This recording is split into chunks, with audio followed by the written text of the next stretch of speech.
Good morning, everyone.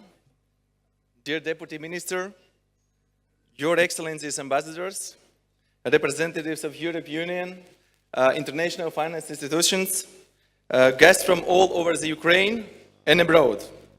I am pleased to welcome you to the second Ukrainian Forum, which we organize annually together with the Center of Transport Strategies in the framework of Transport Week in Odessa.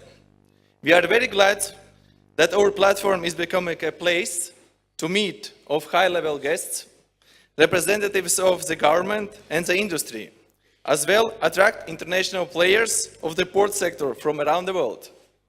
This year, we have participants from nearly 35 countries, from Malaysia to the United States. What we have managed to do together over the past years.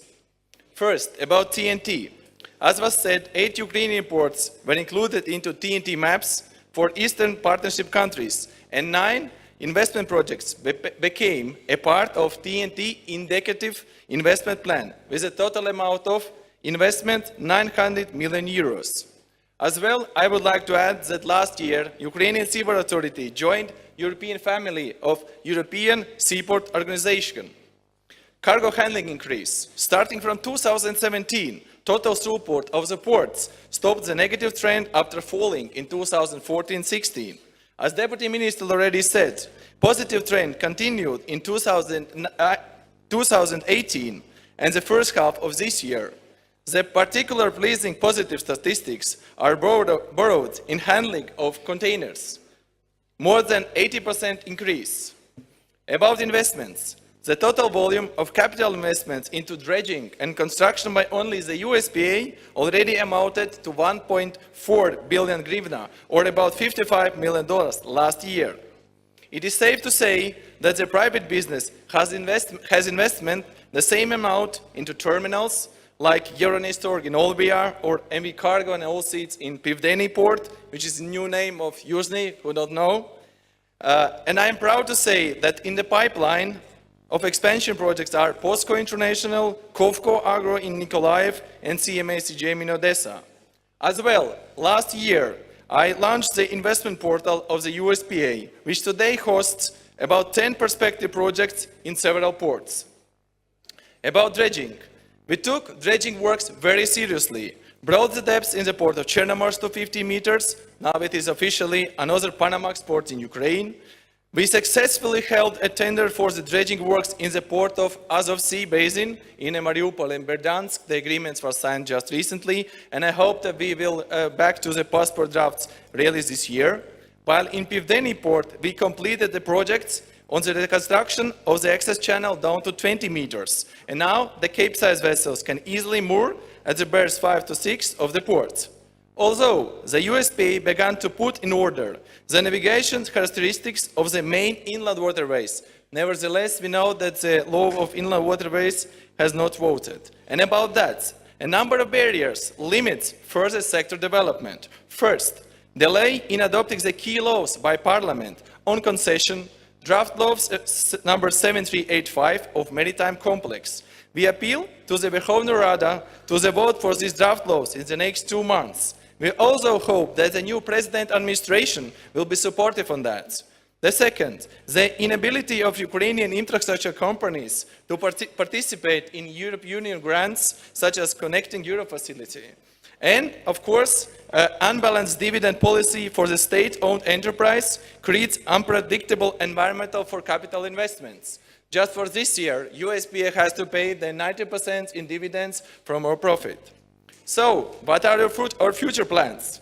Together with the World Bank, we plan to continue transition to a land port management model, what was already presented by colleagues from the panel. So we want to harmonize the management of port lands in order to properly implement the port development strategy until 2038. So I can ensure the European Investment Bank, we will have voting for this strategy in Cabinet of Ministers after a short time when we will be passed through environmental risk assessment, hopefully in next month. And World Bank, of course, will report and present at European Business Association side event tomorrow this issue.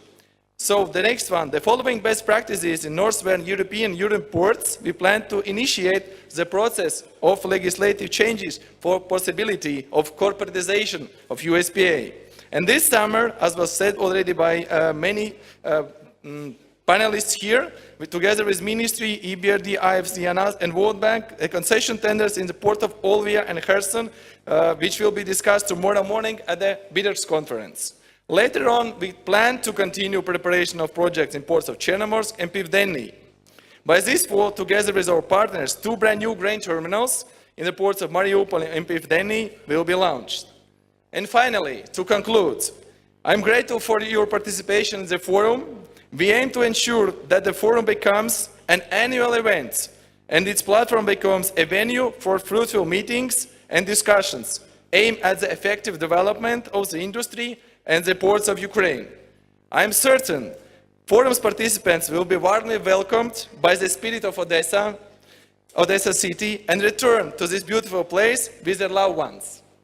I wish you a productive work during the May sessions and various side events.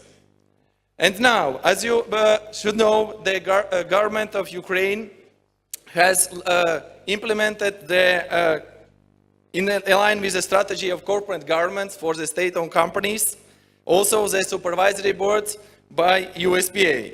So, and I carry on with the presentation ceremony of the newly appointed members of USPA supervisory board, which is for me really amazing. So, Dmitry Barinov, head of supervisory board, first deputy head of maritime administration.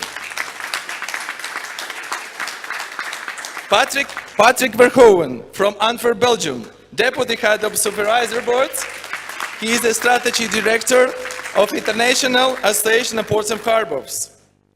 Mr. Wolfgang Hurtine from Hamburg, Germany. I am very proud that Wolfgang was many years in the top management of Port of Hamburg. Thank you very much. Jan van Schoonhoven, the Netherlands, representing the Dutch Directorate General from Public Works and Water Management. Yulia Klimenko, Vice Rector of Kiev School of Economics. Anton Yashenko, Head of Reform Delivery Office at Cabinet of Ministers of Ukraine. And Taras Trotsky, Aide to the Minister of Infrastructure of Ukraine.